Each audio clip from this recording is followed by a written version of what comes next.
Hello दोस्तों, नमस्कार, जय हिंद, वंदे मातरम। स्वागत है आप सभी दोस्तों का एक बार फिर से स्टडी चैनल एजुकेशन वे में।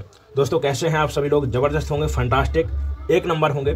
चलिए शुरुआत करते हैं आज की इस वीडियो की कुछ महत्वपूर्ण जीके और जीएस के कुछ नए प्रश्नों के साथ में। चलिए आज का ये वीडियो बहुत ही इंपॉर्टेंट होने वाला है, तो वीडियो को ध्यान से देखिएगा, शुरुआत से लेकर पूरा देखना है आपको अंत तक, ठीक है। और जो भी बच्चे चैनल पर नए हैं तो चैनल को सब्सक्राइब कर लें, वीडियो को एक लाइक जरूर कर दीजिएगा। और जो भी आपके मित्रगण साथी वगैरह यूपी पुलिस कांस्टेबल के लिए तैयारी कर रहे हैं, बिल्कुल उन तक आप इस वीडियो को जरूर पहुंचाइएगा। चलिए बढ़ते हैं प्रश्नों की ओर, और इसके पहले एक झलक हम आपको प्रश्नों की दिखा देते हैं कि देखिए कुछ नए प्रश्नों के साथ में आपके लिए कुछ ना कुछ हर वीडियो में नया मिलने वाला है, तो चैनल को सब्सक्राइब कर लें, ठीक है। चलिए बढ़ते हैं पहले प्रश्न की ओर, और पहला प्रश्न है आपके सामने स्क्रीन पर। चलिए देखिए, कह रहा है कि सारनाथ में किस सम्राट का प्रसिद्ध स्तंभ स्थित है? ऑप्शन ए कह रहा है कि चंद्रगुप्त का है, ऑप्शन बी समुद्रगुप्त का है, अशोक का है, या फिर कुमारगुप्त का है। चलिए इसके लिए कमेंट करिएगा, बहुत ही जबरदस्त प्रश्न है, इंपॉर्टेंट है। चलिए तो देखिए, सारनाथ में किस सम्राट का प्रसिद्ध स्तंभ है? ऑप्शन सी के साथ में राइट आंसर जाएगा, किसका है? अशोक का जो स्तंभ है कहां पर है? सारनाथ में है। देखिए चार आपने देखा ही होगा, जो हमारा सिक्का वगैरह होता है, आपने देखा होगा सिक्के पे जो अशोक का स्तंभ होता है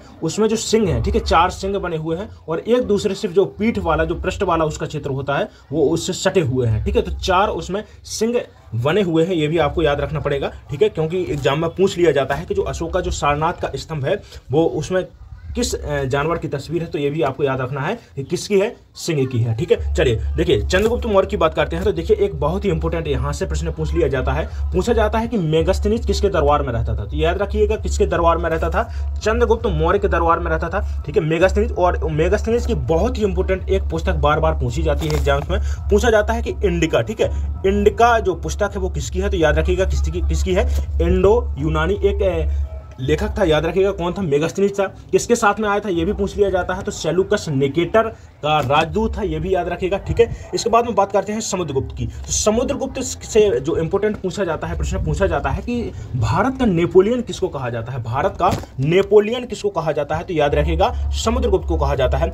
अगला जो हमारा डी ऑप्शन है, डी ऑप्शन भी इसको भी आपको नोट कर लेना है, बहुत ही इंपॉर्टेंट है, जबरदस्त है। पूछ लिया जाता है कि नालंदा विश्वविद्यालय की स्थापना किस शासक के द्वारा की गई थी? तो याद रखिएगा नालंदा विश्वविद्यालय की स्थापना कुमारगुप्त, याद रखिएगा जो कुमारगुप्त है वो एक गुप्त वंश का शासक था, ये भी आपको याद रख लेना है। और कुमारगुप्त के द्वारा ही नालंदा विश्वविद्यालय की स्थापना की गई थी। देखिए नालंदा जो विश्वविद्यालय था वो बौद्ध शिक्षा के लिए जाना जाता था, और बौद्ध शिक्षा के लिए देखिए एक आपसे प्रश्न पूछ लिया जाता था कि जो हर्षवर्धन के शासनकाल में जो ह्वेंगसांग था, जिसको हम यात्रियों का कुमार कहा जाता था, जिसको वो किस विश्वविद्यालय में शिक्षा प्राप्त करने के लिए आया था? तो ये भी याद रखेगा, कुमारगुप्त के द्वारा जो नालंदा विश्वविद्यालय की स्थापना की गई थी, नालंदा विश्वविद्यालय में, ठीक है, याद रखिएगा, ठीक है। ये रहे कुछ महत्वपूर्ण पॉइंट, इनको भी आपको सुनते चलना है अच्छी तरीके से, और हो सके तो आप इनको नोट करते चलिएगा, ठीक है। चलिए बढ़ते हैं सेकंड प्रश्न की ओर, और इसी क्रम में हमारा दूसरा प्रश्न है, कह रहा है कि उत्तर प्रदेश की कौन सी जनजाति द्वारा ग्राम देवी की पूजा की जाती है? चलिए तो देखिए, इसके लिए कमेंट करेंगे सभी बच्चे कि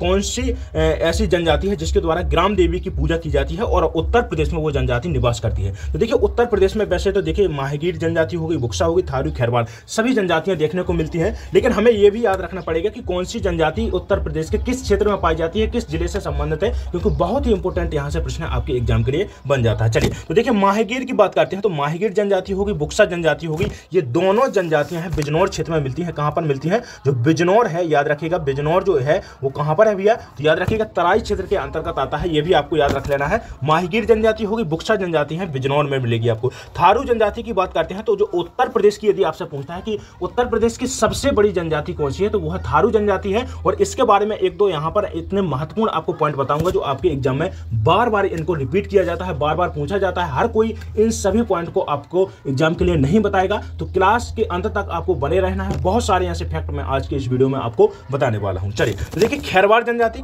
थारू जनजाति गोरखपुर का जो एरिया है, ठीक है। इसके बाद में जो खैरवाड़ जनजाति है वो है सोनभद्र में है, ठीक, कहां पर पाई जाती है भैया? सोनभद्र में पाई जाती है। चलिए तो देखिए, बुक्सा जनजाति, इसका राइट आंसर जाएगा कि कौन सी जनजाति के द्वारा ग्राम देवी की पूजा की जाती है? बुक्सा जनजाति के द्वारा की जाती है, ठीक है। थारू जनजाति एक तो जो इंपॉर्टेंट यहाँ से प्रश्न पूछ लिया जाता है कि थारू जो जनजाति है वो किस वंश से संबंधित है, किस वंश से रिलेटेड है, किस वंश से संबंध रखती है, तो याद रखिएगा किरात वंश से। किससे भैया? किरात वंश से संबंध रखती है, वो है थारू जनजाति है। इसको भी आपको नोट कर लेना है। इसके अलावा जो एक इंपॉर्टेंट यहाँ से पॉइंट पूछा जाता है कि जो थारू जनजाति है वो देखिए बदला विवाह प्रथा किस जनजाति में देखने को मिलती है, तो वो भी कौन सी जनजाति है? थारू जनजाति है। इसके अलावा जो आपको एक और पॉइंट यहाँ पर नोट करना है, जो बार बार पूछ लिया जाता है कि कौन सी जनजाति है जो दीपावली को शोक पर्व के रूप में मनाती है, तो वो है थारू जनजाति है, जो दीपावली को शोक पर्व के रूप में मनाती है। इसको भी आप नोट कर लीजिएगा। देखिए खैरवाड़ जनजाति आपने सुना होगा, जो कत्था होता है, जो वृक्ष होता है, ठीक है, उससे खैर प्राप्त किया जाता है। आपने देखा होगा जो आपके घर में दादा होंगे, ठीक है, जो बुजुर्ग लोग होते थे वो क्या है, सुपारी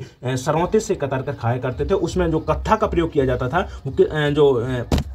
जो खैर होता था किससे प्राप्त किया जाता था? खैर वृक्ष से प्राप्त किया जाता था। ये भी आपको याद रख लेना है। और इस जनजाति का नाम, ये जो जनजाति है उसी का नाम किस पर रखा गया है? खैर के नाम पर इसका नाम रख दिया गया है। एक और इंपॉर्टेंट यहाँ से पॉइंट नोट कर लीजिएगा, पूछा जाता है कि कौन सी जनजाति है जो कर्मा नृत्य करती है, तो कर्मा नृत्य के लिए जाना जाता है खैरवाड़ जनजाति को जाना जाता है, जो सोनभद्र एरिया में देखने को मिलती है। ठीक है, ये रहे कुछ पॉइंट। चलिए इसी क्रम में बढ़ते हैं अगले प्रश्न की ओर। और तीसरा प्रश्न आपके सामने है, वेरी वेरी इंपॉर्टेंट। चलिए कह रहा है कि भारत के नियंत्रक एवं महालेखा परीक्षक, देखिए महालेखा परीक्षक, देखिए CAG के नाम से भी इनको जानते हैं, क्या बोलते हैं शॉर्ट टर्म में, क्या बोलते हैं इनको? CAG, आपने सुना होगा CAG। ठीक है, तो भारत के नियंत्रक और महालेखा परीक्षक का कार्यकाल कह रहा है कि कितने वर्षों का होता है, तो याद रखेगा 6 वर्षों का होता है। और याद रखेगा पद मुक्ति की यदि आपसे बात पूछता है कि कितने वर्ष के बाद में पद मुक्ति लेते हैं, तो याद रखेगा 65 वर्ष की अवस्था होने पर जो महालेखा परीक्षक होते हैं या भारत के जो नियंत्रक और महालेखक परीक्षक या जिनको हम CAG के नाम से जानते हैं, वो 65 वर्ष की आयु के बाद में क्या करते हैं? पद मुक्ति लेते हैं। तो ये भी आपको याद रख लेना है। और 6 वर्ष की आयु तक इनका कार्यकाल होता है, ये भी आपको नोट कर लेना है। देखिए जो भारत के नियंत्रक और महालेखा परीक्षक होते हैं, ये भी आपसे प्रश्न पूछ सकता है कि भारत के प्रथम, ठीक है, भारत के प्रथम महालेखा परीक्षक कौन थे? CAG कौन थे? तो याद रखिएगा भारत के प्रथम महालेखा परीक्षक जो थे वो थे V नरहरि राव थे। कौन थे? नरहरि राव थे। इसको भी आपको नोट कर लेना है। इसके बाद में यदि पूछता है आपसे कि वर्तमान में भारत के CAG कौन है, तो वर्तमान में इसको भी आपको नोट कर लेना है। करंट अफेयर्स से ये प्रश्न आपके एग्जाम में बन सकता है कि वर्तमान में कौन है, तो याद रखिएगा वर्तमान में CAG कौन है। तो वर्तमान में जो CAG है वो कौन है? गिरीश चंद्र मुर्मू है। GC मुर्मू है। कौन है? GC मुर्मू है। इसको भी आपको नोट कर लेना है। चलिए नेक्स्ट प्रश्न की ओर बढ़ते हैं और बेहद इंपॉर्टेंट प्रश्न है आज के। चलिए नेक्स्ट प्रश्न है, कह रहा है कि भारत का प्रथम मुख्य चुनाव आयुक्त कौन था? चलिए प्रथम पूछ रहा है कि प्रथम मुख्य चुनाव आयुक्त कौन था। चलिए तो GV मावलंकर की बात करते हैं। तो यदि आपसे पूछता है कि भारत के प्रथम लोकसभा अध्यक्ष कौन थे, भारत के प्रथम लोकसभा अध्यक्ष यदि आपसे पूछता है तो कौन थे? GV मावलंकर, गणेश मावलंकर के नाम से हम जिनको जानते हैं, याद रखिएगा। यदि आपसे पूछता है कि प्रथम महिला लोकसभा कौन हुई है भारत की, तो याद रखिएगा मीरा कुमार। कौन हुई है? मीरा कुमार हुई है। इसको भी आपको नोट कर लेना है। ठीक है, सुकुमार सेन की बात करते हैं तो भारत के प्रथम कौन थे? मुख्य चुनाव आयुक्त थे। इसको भी आपको नोट कर लेना है। यदि आपसे पूछता है कि वर्तमान में भारत के मुख्य चुनाव आयुक्त या निर्वाचन आयुक्त कौन है, तो याद रखिएगा वर्तमान में भारत के मुख्य निर्वाचन आयुक्त के तौर पर किसको नियुक्त किया गया है, तो ये भी आपको याद रख लेना है। राजीव कुमार को नियुक्त किया गया है। किसको नियुक्त किया गया है? राजीव कुमार को। ठीक है, चलिए नेक्स्ट प्रश्न। अगला प्रश्न है, कह रहा है कि सर्वोच्च न्यायालय के न्यायाधीश की सेवानिवृत्ति, ठीक है, की आयु कितनी होती है? सेवानिवृत्ति मतलब पद मुक्त होने की आयु। ठीक है, अपना पद छोड़ने की आयु कितनी वर्ष की अवस्था में जो सर्वोच्च न्यायालय के न्यायाधीश होते हैं, कितनी वर्ष की अवस्था में सेवानिवृत्त होते हैं? इसको आपको कमेंट करके बताना है। चलिए तो देखिए सेवानिवृत्ति की जो आयु होती है सर्वोच्च न्यायालय के जो न्यायाधीश होते हैं वो कितने भैया? 65 वर्ष की अवस्था में, कितने? 65 वर्ष की अवस्था में पद मुक्त होते हैं। ये भी आपको याद रख लेना है, 65 वर्ष की अवस्था में। ठीक है, एक और इंपॉर्टेंट यहां से प्रश्न आपसे पूछ सकता है कि याद रखिएगा जो उच्च न्यायालय के, अभी हमने बताया सर्वोच्च न्यायालय के, यदि आपसे पूछता है कि उच्च न्यायालय के जो मुख्य न्यायाधीश होते हैं, जो न्यायाधीश होते हैं, उनकी पद मुक्त की आयु क्या होती है, तो याद रखिएगा 62 वर्ष की अवस्था में वो अपना क्या करते हैं, पद से मुक्ति पाते हैं, याद रखिएगा। ठीक है, तो 62 वर्ष उच्च न्यायालय के जो न्यायाधीश है और 65 वर्ष की अवस्था तक अपने पद पर बने रहते हैं। कौन? सर्वोच्च न्यायालय के न्यायाधीश। ठीक है, इसको आप याद रखिएगा। चलिए नेक्स्ट प्रश्न।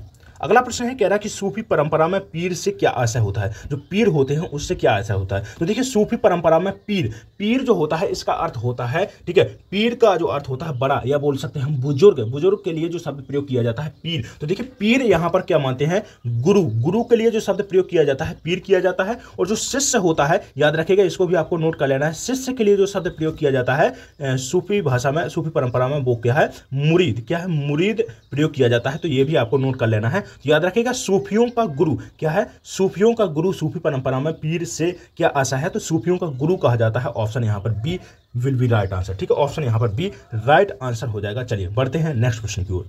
चलिए एक बार शेयर कर दीजिएगा वीडियो को सभी दोस्तों तक। चलिए नेक्स्ट प्रश्न है, कह रहा है कि पंचशील के सिद्धांतों का प्रस्तावक कौन था। चलिए तो देखिए कह रहा है कि महात्मा गांधी, ऑप्शन बी कह रहा है कि स्वामी दयानंद सरस्वती, सी कह रहा है कि पंडित जवाहरलाल नेहरू,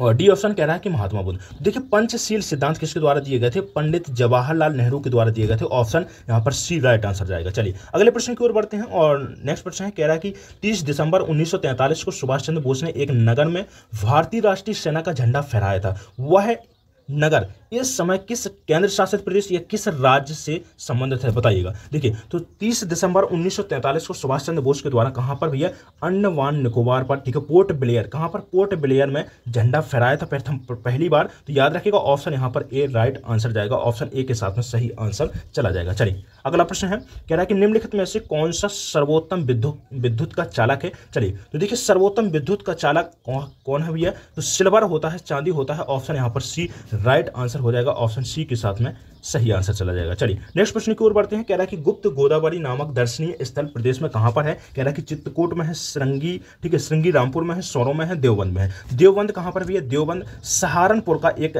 क्या है, सहारनपुर का एक शहर है, ठीक है,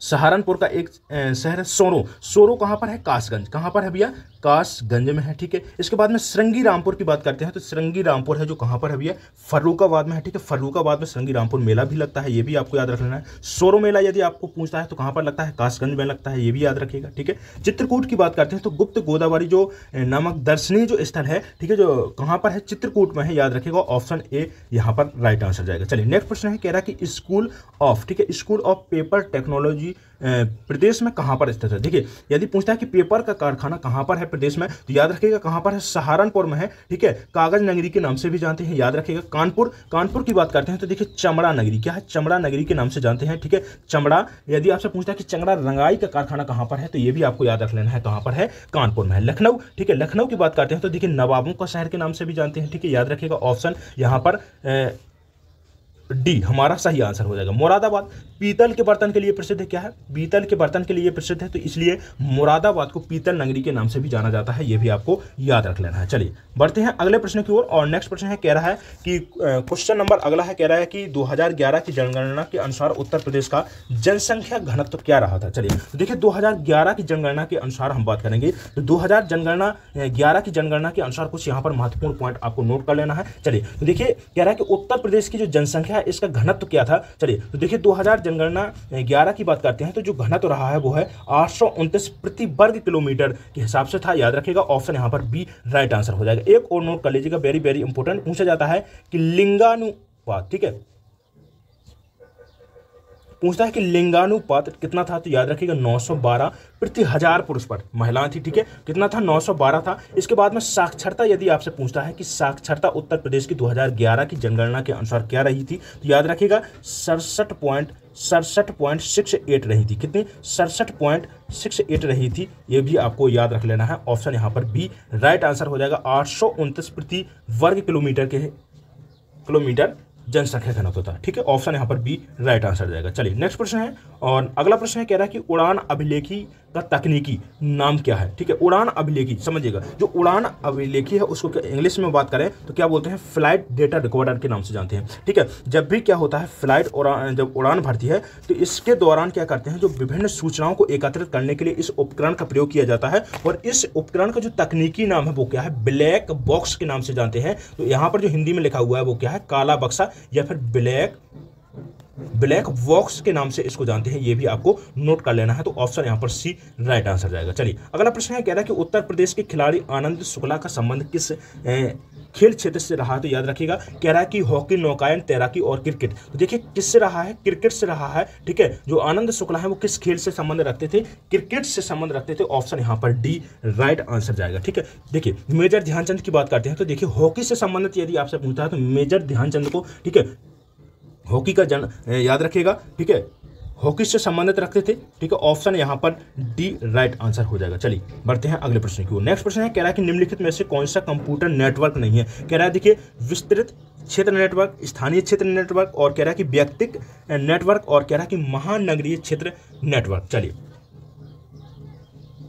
तो ऑप्शन इसका सी राइट आंसर जाएगा, ठीक है। ऑप्शन यहाँ पर सी राइट आंसर हो जाएगा, व्यक्तिक नेटवर्क एक कंप्यूटर नेटवर्क नहीं है। चलिए नेक्स्ट प्रश्न है, कह रहा है कि उत्तर प्रदेश का निम्नलिखित में से कौन सा नेता भारत का राष्ट्रपति बना है, ठीक है। चलिए तो देखिए उत्तर प्रदेश का कौन सा नेता रहा है जो भारत का राष्ट्रपति भी बना है। चलिए जवाहरलाल नेहरू की बात करते हैं तो उत्तर प्रदेश के, ठीक है, नेता तो ठीक है, प्रधानमंत्री भी रहे हैं, याद रखिएगा। उत्तर प्रदेश में प्रयागराज में इनका जन्म रहा है, ठीक है। फखरुद्दीन अली अहमद, तो यही हमारा राइट आंसर हो जाएगा, ठीक है। फखरुद्दीन अली अहमद की बात करते हैं तो जो उत्तर प्रदेश के नेता भी रहे हैं, ठीक है। और इसके बाद में क्या है, 5वें भारत के कौन से नंबर की, याद रखिएगा, ये भी आपको याद रखना पड़ेगा कि भारत के 5वें राष्ट्रपति कौन रहे थे, फखरुद्दीन अली अहमद रहे हैं, ठीक है, याद रखिएगा इसको। चलिए देखिए डॉक्टर संपूर्णानंद की बात करते हैं तो भारत के उत्तर प्रदेश के चीफ मिनिस्टर रह चुके हैं, ठीक है। उत्तर प्रदेश के चीफ मिनिस्टर रह चुके हैं डॉक्टर संपूर्णानंद। ऑप्शन यहाँ पर बी राइट आंसर जाएगा, फखरुद्दीन अली अहमद, जो एक ऐसे नेता थे जो उत्तर प्रदेश के, ठीक है, नेता भी रहे हैं और भारत के राष्ट्रपति भी बने हैं, ठीक है। चलिए नेक्स्ट प्रश्न, अगला प्रश्न है, कह रहा है कि उर्वरकों के निर्माण में निम्नलिखित में से कौन सा तत्व प्रयोग में लाया जाता है। फ्लोरीन, सीसा, लेड, या फिर कह रहा है कि एल्यूमिनियम, पोटेशियम। देखिए तो जो उर्वरकों के निर्माण में जो प्रयोग लाया जाता है, एक तो हो गया पोटेशियम हो गया, ठीक है, फास्फोरस हो गया, ठीक है, इनको आपको नोट कर लेना। पोटेशियम हो गया, फास्फोरस हो गया, और नाइट्रोजन हो गया। क्या हो गया, नाइट्रोजन। ये तीनों क्या है, उर्वरक के मुख्य घटक के तौर पर काम करते हैं, तो याद रखिएगा ऑप्शन यहाँ पर डी राइट आंसर हो जाएगा, ठीक है। चलिए अगला प्रश्न है, नेक्स्ट प्रश्न की ओर बढ़ते हैं। कह रहा है कि IUCN द्वारा प्रमुख संकटग्रस्त जीवों को कितने वर्गों में वर्गीकृत किया गया है। तो देखिए IUCN की बात करते हैं तो देखिए IUCN की स्थापना आपसे पूछ सकता है तो 1948 में इसकी स्थापना 5 अक्टूबर 1948 में इसकी स्थापना कहां पर की गई थी, स्विट्जरलैंड में की गई थी। और यदि आपसे पूछता है कि इसका मुख्यालय कहां पर है तो याद रखिएगा गिलैंड स्विट्जरलैंड में है। कहां पर है, गिलैंड स्विट्जरलैंड में IUCN का मुख्यालय है। और यह भी आपको याद रखना पड़ेगा कि जो IUCN है इसके द्वारा देखिए रेड डाटा सूची जारी की गई थी। आपसे प्रश्न पूछ सकता है कब की गई थी, तो 1961 में IUCN के द्वारा 1961 में रेड डाटा लिस्ट जारी की गई थी, जिसमें क्या है, जो भी विलुप्त प्राय जीव जंतु हैं, जो संकटग्रस्त जीव जंतु हैं, उनकी एक सूची के तौर पर यह काम करती है रेड डाटा सूची। ये भी आपको याद रख लेना है, याद रखेगा, सन भी याद रखेगा, 1961 में पूछ लिया जाता है, यह प्रश्न पूछ लिया गया है कि IUCN के द्वारा रेड डाटा सूची कब जारी की गई थी, तो 1961 में की गई थी। लेकिन हमारा जो प्रश्न यहां पर है, कह रहा है कि IUCN के द्वारा प्रमुख संकटग्रस्त जीवों को कितने वर्गों में वर्गीकृत किया गया है, तो 5 वर्गों में वर्गीकृत किया गया है। ऑप्शन यहां पर बी राइट आंसर हो जाएगा। चलिए अगला प्रश्न, कह रहा है कि दीन ए इलाही बनाने का जो मुख्य उद्देश्य बताना है, क्या था। कह रहा है कि विश्व बंधुत्व की भावना जगाना, वैश्विक मैत्री, ठीक है, ठीक है। सी ऑप्शन कह रहा है कि वैश्विक भरोसा, वैश्विक निष्ठा। तो देखिए विश्व बंधुत्व की भावना बढ़ाना था, ठीक है। ऑप्शन यहां पर ए राइट आंसर हो जाएगा, ठीक है। दीन ए इलाही की बात करते हैं तो दीन ए इलाही अकबर के द्वारा देखिए 1582 ईस्वी में इसको शुरुआत किया गया था। सभी धर्मों को, ठीक है, इकट्ठा कर लिया गया था, सभी धर्मों को एक मानने का एक धर्म था, ठीक है। दीन ए इलाही संगठन था, इसको चलाया गया था, याद रखिएगा। ऑप्शन यहां पर ए राइट आंसर हो जाएगा। अगला प्रश्न है, कह रहा है कि पश्चिम बंगाल में रानीगंज का संबंध किस क्षेत्र से है। तो देखिए किस क्षेत्र से है, रानीगंज किसके लिए जाना जाता है, कोयला क्षेत्र के लिए जाना जाता है। ऑप्शन यहां पर ए सही आंसर हो जाएगा। अगला प्रश्न है, कह रहा है कि गोरखपुर में स्थित राहुल सांकृत्यायन संस्थान में किन दुर्लभ वस्तुओं का संग्रह किया गया है। तो देखिए मोहरें, मृदापात और सिक्के का संग्रह किया गया है, जो राहुल सांकृत्यायन संस्थान है। ये भी आपसे पूछ सकता है तो जो राहुल सांकृत्यायन संस्थान है प्रदेश के किस शहर में है, किस सिटी में है, किस जिले में है, तो याद रखिएगा कहां पर है, गोरखपुर में है। इसको आपको याद रख लेना है। चलिए नेक्स्ट प्रश्न है, कह रहा है कि जोजिला दर्रा किसको जोड़ता है। कह रहा है कि श्रीनगर को लेह को और कह रहा है कि अरुणाचल प्रदेश को तिब्बत से जोड़ता है, चंपा को स्पीति से जोड़ता है और कालिम्पोंग को ल्हासा से जोड़ता है। देखिए जो जोजिला दर्रा है वो किसको, श्रीनगर को लेह से जोड़ता है। ऑप्शन यहाँ पर ए राइट आंसर हो जाएगा। अरुणाचल प्रदेश को तिब्बत से यदि आपसे पूछा कि कौन सा दर्रा जोड़ता है तो याद रखिएगा प्यांगपा दर्रा या यांगपा दर्रे के नाम से हम जानते हैं, याद रखिएगा। और आपसे यहाँ से बहुत ही इंपॉर्टेंट प्रश्न यहाँ से पूछा जाता है, जो प्यांगपा दर्रा है कौन सी नदी है जो, ठीक है, कौन सी नदी है जो प्यांगपा दर्रे से होकर भारत में प्रवेश करती है, तो याद रखिए कौन सी नदी है, ब्रह्मपुत्र नदी है जो यांगपा दर्रे से होकर भारत में प्रवेश करती है। इसको भी आपको याद रख लेना है। यदि आपसे पूछता है कि भारत का सबसे ऊंचा दर्रा कौन सा है, तो याद रखिएगा भारत का जो सबसे ऊंचा दर्रा है वो है काराकोरम। कौन सा है, काराकोरम दर्रा है जो भारत का सबसे ऊंचा दर्रा है। इसको भी आपको नोट कर लेना है। चलिए, तो जो जोजिला दर्रा है वो किसको जोड़ता है, श्रीनगर को लेह से जोड़ता है। इसको आप याद रख लीजिएगा। चलिए, अगला प्रश्न है, कह रहा है कि एंजाइम होते हैं, सूक्ष्मजीव होते हैं, फफूंदी होते हैं, अकार्बनिक यौगिक होते हैं और प्रोटीन। देखिए, जो एंजाइम होते हैं एक जैव उत्प्रेरक के तौर पर काम करते हैं। जो हमारे शरीर में जो रिएक्शन चलते हैं उनको क्या है, अधिक तीव्र कर देते हैं, ठीक है, उनको तेजी लाते हैं, तो उत्प्रेरक की भांति एक कार्य करते हैं एंजाइम, ठीक है। देखिए, एक स्टेटमेंट आपने सुना होगा कि एंजाइम क्या होते हैं, प्रोटीन होते हैं। सभी जो एंजाइम होते हैं वो क्या होते हैं, प्रोटीन होते हैं, लेकिन जो सभी प्रोटीन होते हैं वो सभी एंजाइम नहीं होते हैं। तो याद रखिएगा ऑप्शन यहाँ पर डी राइट आंसर जाएगा। जो एंजाइम है वो क्या होते हैं, प्रोटीन से मिलकर बने होते हैं। ऑप्शन यहाँ पर डी राइट आंसर जाएगा। चलिए, अगला प्रश्न है, कह रहा है कि निम्नलिखित में से कौन सी नियुक्ति भारत के राष्ट्रपति के अधिकार में नहीं है। देखिए, भारत के मुख्य न्यायाधीश की बात करते हैं तो इनकी नियुक्ति राष्ट्रपति जी के द्वारा की जाती है, ये भी याद रखिएगा। अध्यक्ष वित्त आयोग, ठीक है, जो वित्त आयोग होता है इसका अध्यक्ष की नियुक्ति भी किसके द्वारा, राष्ट्रपति के द्वारा की जाती है। सभी सेना, थल हो गया, जल हो गया, ठीक है, वायुसेना, सभी जो नौसेना होती है इनके अध्यक्ष की नियुक्ति की बात करते हैं तो इनकी नियुक्ति भी राष्ट्रपति जी के द्वारा ही की जाती है, ये भी आप नोट कर लीजिएगा, ठीक है। लेकिन जो लोकसभा का अध्यक्ष होता है, ठीक है, जो लोकसभा का अध्यक्ष होता है इसका जो चुनाव किया जाता है वो क्या है, निर्वाचन के द्वारा, ठीक है। जो लोकसभा के सदस्य होते हैं उनके द्वारा, ठीक है, उनके द्वारा निर्वाचन के द्वारा लोकसभा अध्यक्ष को चुना जाता है, याद रखिएगा। तो ऑप्शन यहाँ पर डी राइट आंसर हो जाएगा। चाहे लोकसभा का अध्यक्ष हो, लोकसभा का उपाध्यक्ष हो, ठीक है, इसको आपको नोट कर लेना है। ऑप्शन यहाँ पर डी राइट आंसर जाएगा। चलिए, अगला प्रश्न है, कह रहा है कि किस प्रदेश में पूरे साल वर्षा होती है। तो देखिए, एक ऐसा क्षेत्र बताना है, कह रहा है कि भूमध्य सागरीय क्षेत्र होता है, कह रहा है कि विषुवत रेखीय जो भूमध्य रेखीय क्षेत्र होता है, या फिर कह रहा है कि उष्ण कटिबंधीय जो क्षेत्र होता है, और कह रहा है कि शीतोष्ण एरिया होता है। तो देखिए, जो विषुवत रेखीय, जो आपकी विषुवत रेखा होती है, जो भूमध्य रेखा होती है, ठीक है, इसका जो आसपास का जो क्षेत्र होता है, जो आपका, ठीक है, जो एरिया होता है उसमें सर्वाधिक वर्षा देखने को मिलती है, याद रखिएगा। ऑप्शन यहाँ पर बी राइट आंसर हो जाएगा। अब देखिए, चलिए, एक यहाँ पर बहुत ही इंपॉर्टेंट प्रश्न आपसे पूछ रहा हूँ, बताइएगा कि विश्व में सबसे ज्यादा अधिक वर्षा वाला क्षेत्र कौन सा है, ये आप कमेंट करके बताएंगे, ठीक है। मैं आपको बताता हूं कि हमारे प्रदेश में, उत्तर प्रदेश की बात करते हैं तो प्रदेश में सर्वाधिक वर्षा किस जिले के अंतर्गत होती है, किस क्षेत्र में होती है, तो याद रखिएगा गोरखपुर में होती है। कहां पर होती है, गोरखपुर जो एरिया है, ठीक है, गोरखपुर में सर्वाधिक वर्षा होती है। सबसे कम वर्षा की बात की गई है, यदि पूछता है कि कहां पर होती है तो याद रखिएगा सबसे कम वर्षा जो देखने को मिलती है मथुरा हो गया, ठीक है। चलिए, नेक्स्ट प्रश्न, अगला प्रश्न है, कह रहा है कि उत्तर प्रदेश का निम्न में से कौन सा जिला तराई क्षेत्र के अंतर्गत नहीं आता है। तो तराई क्षेत्र के अंतर्गत कौन सा जिला नहीं आता है, बागपत नहीं आता है। कुशीनगर हो गया, सहारनपुर हो गया, पीलीभीत हो गया, बहराइच हो गया, ठीक है, श्रावस्ती हो गया, इसके अलावा देखिए बलरामपुर हो गया, सिद्धार्थनगर हो गया, लखीमपुर खीरी हो गया, ये सभी जिले हैं वो किसके अंतर्गत आते हैं, तराई क्षेत्र के अंतर्गत आते हैं, याद रखिएगा। तो बागपत जो क्षेत्र है वो कहाँ पर है भैया, बागपत है जो आपको मेरठ वाला एरिया है, मेरठ हो गया, बागपत हो गया, ठीक है, गाजियाबाद हो गया, ठीक है, नोएडा हो गया, ये सभी क्या है, तराई क्षेत्र के अंतर्गत नहीं आते हैं। Option D is the right answer. चलिए, अगला प्रश्न कह रहा है कि निम्नलिखित में से कौन सा दर्द निवारक है, ठीक है। चलिए, तो देखिए, दर्द निवारक प्रतिजैविक की बात करते हैं तो एंटीबायोटिक जो जीवाणुओं को मारने का काम करते हैं, ठीक है, जो जीवाणुओं की जो सेल वॉल होती है उसमें क्या करते हैं, छेद कर देते हैं और इसी कारण से क्या है, जीवाणु मर जाता है। तो देखिए, एंटीबायोटिक के तौर पर देखिए मैं एक दो आपको उदाहरण देता हूँ। जैसे हमारी पहली जो एंटीबायोटिक थी वो पेनिसिलिन थी, अलेक्जेंडर फ्लेमिंग के द्वारा इसकी खोज की गई थी। यदि आपसे पूछता है कि किसके द्वारा इसकी खोज की गई थी तो ये भी आपको नोट कर लेना है। तो अलेक्जेंडर फ्लेमिंग के द्वारा किससे की गई थी, तो कवक से बनाया गया था, ये भी याद रखिएगा, ठीक है। तो एंटीबायोटिक, ठीक है, जैसे देखिए सेप्टेक्सोन हो गया, सिफेलेक्जेन हो गया, ठीक है, सिपिकजिम हो गया, बहुत सारी एंटीबायोटिक हैं, ठीक है, जो फर्स्ट हो गया, second generation, third generation, fourth generation, वो आजकल तो देखिए फिफ्थ जनरेशन भी एंटीबायोटिक का आ चुका है, ठीक है। तो आज का युग ही क्या है, एंटीबायोटिक का युग ही बोला जाता है चिकित्सा क्षेत्र में, याद रखिएगा इसको, ठीक है। तो एनाल्जेसिक जो प्रॉपर्टी होती है किसमें होती है, दर्द निवारक। जैसे देखिए कुछ एनसेड हैं, ठीक है, जो पेन किलर के तौर पर काम करते हैं। जैसे मैं बताता हूँ आपको, आइब्रूफेन हो गया, ठीक है। पैरासीटामोल में भी कुछ कुछ प्रॉपर्टी ऐसी है जिसमें जो दर्द निवारक के तौर पर काम करता है, ठीक है। चलिए, जैसे नेप्रोक्सोन हो गया, ठीक है। बहुत सारी ऐसी एनाल्जेसिक प्रॉपर्टी वाली दवाइयां हैं, ठीक है।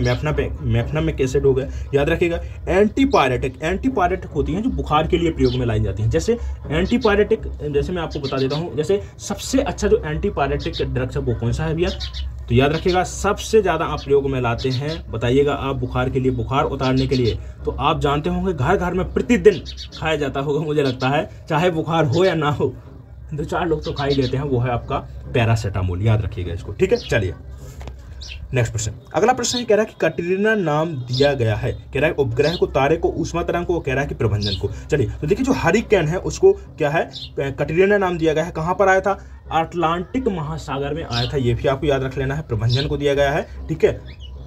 चलिए, ऑप्शन यहाँ पर डी राइट आंसर हो जाएगा। नेक्स्ट प्रश्न है, कह रहा है कि किलोवाट घंटा एक यूनिट है। किलोवाट घंटा क्या है, एक यूनिट है, कह रहा है किसका है, बताइएगा। शक्ति का होता है वॉट, क्या होता है, वॉट होता है, ठीक है। संवेग का क्या होता है, संवेग का जो मात्रक होता है, इसको भी आपको नोट कर लेना है, क्या होता है भैया,